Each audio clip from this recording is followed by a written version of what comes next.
So, hello guys! So, lalabas kami guys, mag-grocery. Punta kami first sa Asian store. Ang bayad na si Mr. So,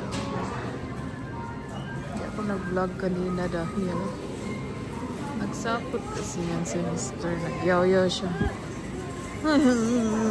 Si Ethan kay gusto niya, hindi ako mag-stop. So, igod-goyod ko lang to. Ito yung pala yung persimmon.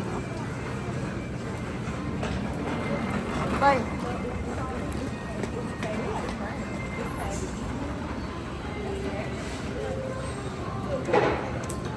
Lechon belly guys. Lechon belly. Magkano? $6 yan. Hindi na ako nagpapabili guys. Wala yung mood ko dahil.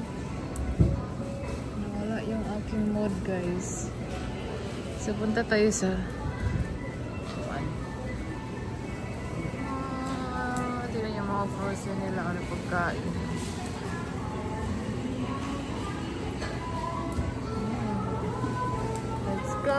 Let's go.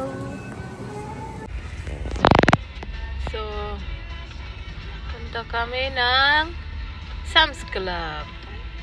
So, we're done at Asian store. So, ano na yung daan guys? Oh, super dry. Ayan. Meron pa ding snow sa gilid. Ice snow. So, ice na yan siya. Everyone's asking. Green beans, green beans. Some roast up on his back roads. Whatever you love, find out even things, people. Thank you, sir, so much. So, we're here at car wash, guys. Pa-car wash muna kami. Guys, ito, milk pala ito ni Ethan. Iwan ko makukuha yan sa labas. So, ayan na.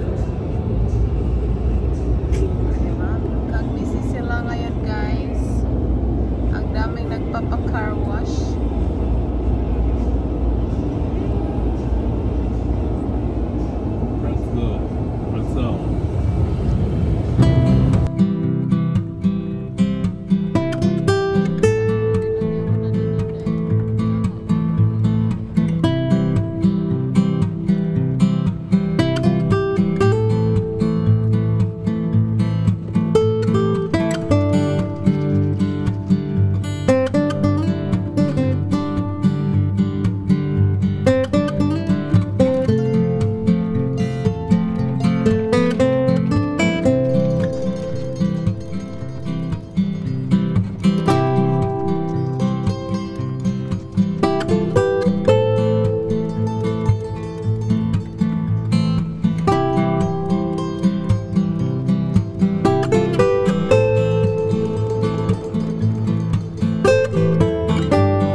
Done here at Converse at Sam's Club. Daddy is peeing.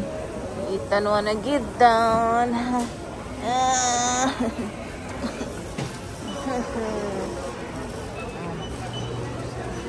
No, you stay here. Stay here. Mr. Guys, nasa bahay na kami guys, and then ayan. Ito ilalagay ko lang to sa ano guys, sa refrigerator. So itong box na to nakalagay sa video kaya babalik pa daw siya, pupunta pa siya ng Walmart at saka Aldi's. Dito guys,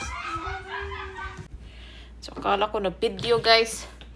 So hello guys, so it's another day and then another vlog. So isi-share ko to sa inyo guys. Tumawag kasi si Mr. Hindi pa rin ako nakabihis na. Hindi, ito kasi yung sinusuot ko. Ano ba ang Tagalog? Ito kasi yung, basta ito yung sinusuot ko guys, nung kanang hinatid namin si Ethan sa school. So ngayon, tumawag si Mr. dahil yung pinadala ko kay Ethan na lunch is itong binili namin kahapon, yung chicken nuggets. And then, binibake ko siya sa oven kanina. And then, it catch fire daw sa microwave ng, kanang ibiterapis sa school ni Ethan. So, catch on fire daw. And then, sabi ni Mister, sabi niya, itry ko daw sa microwave. And then sabi ko, natatakot ako. And then nagagalit. Sabi niya, okay, bye. Sabi niya, yun, nagagalit guys, nagagalit. Siya na yung mag-try. Waka masunog kami dito. Naluko na talaga. Yan talaga ang buhay guys. Minsan hindi na natin maintindihan. Hindi natin maintindihan ang ugali guys. So, stress yung master ko guys. Mga problema, ang daming problema. Tapos parang feel niya is wala akong maitulong. So, ayun na nga guys. So, nagalit siya. Bahala siya. Ayaw ko itry. Baka magkaroon ng sunog dito. Ako pa yung dahilan. So, ayaw ko itry. So, mamaya na. Pagdating niya, siya yung mag-try. Ngayon, dito ako sa aming, hindi lang ako mag-video para hindi siya masyado humaba. Dito ako sa aking closet guys. In-arrange ko itong mga ko dito sa Nina. So, iwan ko. Baka siguro dahil nung niluluto ko siya together sa guys, bacon. Baka siguro yun yung dahilan kaya ganun. Patay talaga tayo ba? Hala, uy, kaloko. Nakakatakot naman Lord, no, ba't ganun, Lord? Arrange lang ako dito. Ang hirap ng buhay guys, alam mo yung minsan mafe-feel mo gusto mo nang ayaw mo nang ipagpatuloy ang buhay. Charot. So, joke lang guys. Minsan talaga ang hirap ng buhay. Hindi talaga habang buhay ay masaya. Meron talagang mga guys, mga pagsubok na kailangan tayong maging strong. So, dito na ako sa pinakamataas ng aking guys. Nag-ladder na talaga ako. Tumawag yung yung pag matanda na kasi yung matanda, pag may edad na yung kasama mo, partner mo is kailangan mo nang kailangan mahaba talaga yung pasensya natin. Kung hindi, mauuna tayong mamamatay. Tingnan nyo guys. Huwag naman sa kanang tungod sa kakaraan na ba, mga 5 years na siguro, 4 years nangatang-tang na. So, yeah, kailangan talaga tayo maging strong dito guys.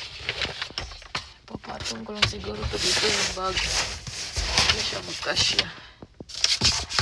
So, hindi tayo maging strong na hindi talaga tayo mabubuhay ng matagal. Charot, ilalagay ko kasi siya dito. Yung hindi ko nasusuot, hindi ko na ginagamit. Bye guys!